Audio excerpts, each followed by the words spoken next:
من تظنون أنه الأجدر بتنظيم نهائي كأس العالم 2030؟ هل ستفوز إسبانيا بخبرتها وملاعبها التاريخية؟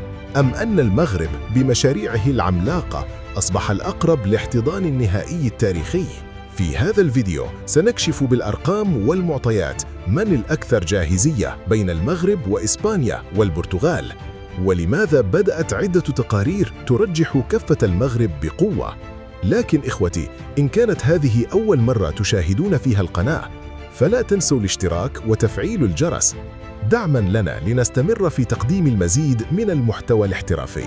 ولا تنسوا الصلاة على سيدنا محمد صلى الله عليه وسلم. والآن هيا نبدأ على بركة الله.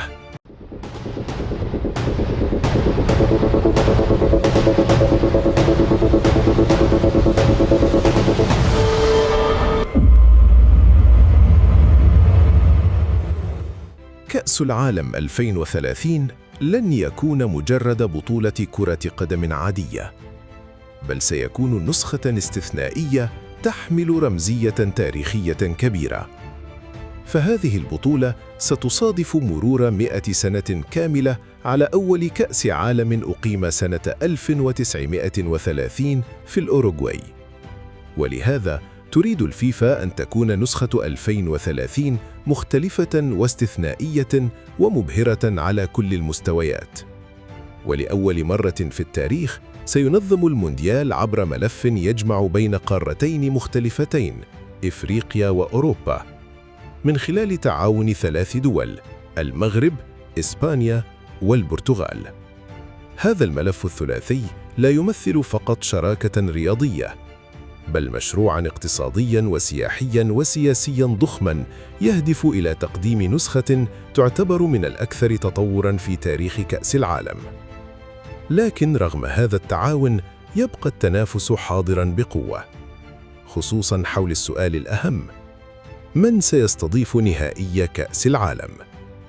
عندما نتحدث عن الجاهزية الكروية، فإن إسبانيا تبدو المرشح الأقوى على الورق.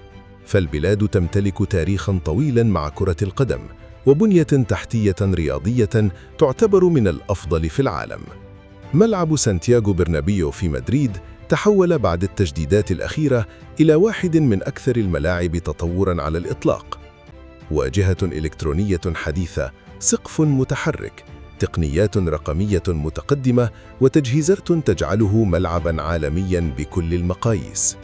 أما كامب نيو في برشلونة، فبعد انتهاء مشروع التحديث سيصبح بدوره واحداً من أكبر الملاعب الأوروبية وأكثرها تطوراً. إضافة إلى ذلك، تمتلك إسبانيا شبكة نقل قوية جداً. القطارات فائقة السرعة AVE تربط المدن الكبرى بسرعة وكفاءة عالية، كما أن المطارات الإسبانية تستقبل عشرات الملايين من السياح سنوياً، وهو ما يمنحها خبرة لوجستية كبيرة. ولا ننسى أن إسبانيا سبق لها تنظيم كأس العالم سنة 1982، إضافة إلى عدة نهائيات أوروبية وعالمية كبرى. لكن رغم هذه القوة، هناك بعض التحديات التي تواجه الملف الإسباني. فبعض الملاعب تحتاج استثمارات إضافية لتتلائم مع معايير الفيفا الجديدة، كما أن المنافسة بين مدريد وبرشلونة ومدن أخرى قد تخلق صراعاً داخلياً حول استضافة المباريات الكبرى. ورغم كل ذلك، تبقى إسبانيا قوة ضخمة داخل ملف 2030. البرتغال ربما لا تملك نفس حجم إسبانيا ولا الزخم الذي يحيط بالمغرب، لكنها تظل دولة قوية تنظيمياً وتمتلك بنية تحتية حديثة ومستقرة. ملاعب مثل ملعب النور في لشبونة وملعب الدراغاو في بورتو تعتبر من الملاعب الأوروبية الحديثة والمجهزة بأعلى المعايير. كما أن البرتغال تمتلك تجربة ناجحة في تنظيم البطولات الكبرى، أبرزها يورو 2004 ونهائي دوري أبطال أوروبا في أكثر من مناسبة. البلاد أيضاً معروفة بالتنظيم الجيد والاستقرار السياحي وجودة الخدمات، لكن في المقابل تبقى البرتغال محدودة من حيث عدد الملاعب الكبرى وعدد المدن القادرة على استضافة مباريات ضخمة.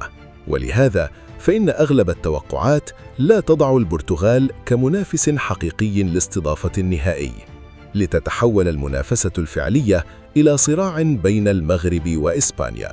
خلال السنوات الأخيرة، المغرب لم يعد مجرد دولة ترغب في تنظيم كأس العالم، بل أصبح مشروعاً رياضياً واستثمارياً ضخماً يتحرك بسرعة كبيرة. المملكة أطلقت سلسلة مشاريع عملاقة استعداداً للبطولات القادمة، وعلى رأسها مونديال 2030. شبكات الطرق السريعة تتوسع، المطارات تشهد تحديثات ضخمة، والقطار فائق السرعة مرشح للتوسع نحو مدن جديدة. كما يتم تطوير البنية السياحية والفندقية بشكل غير مسبوق. لكن المشروع الذي خطف الأنظار عالمياً هو ملعب الحسن الثاني الكبير قرب مدينة الدار البيضاء. هذا الملعب ليس مجرد ملعب كرة قدم عادي، بل مشروع عملاق قد يصبح أكبر ملعب كرة قدم في العالم بسعة تتجاوز 110,000 متفرج.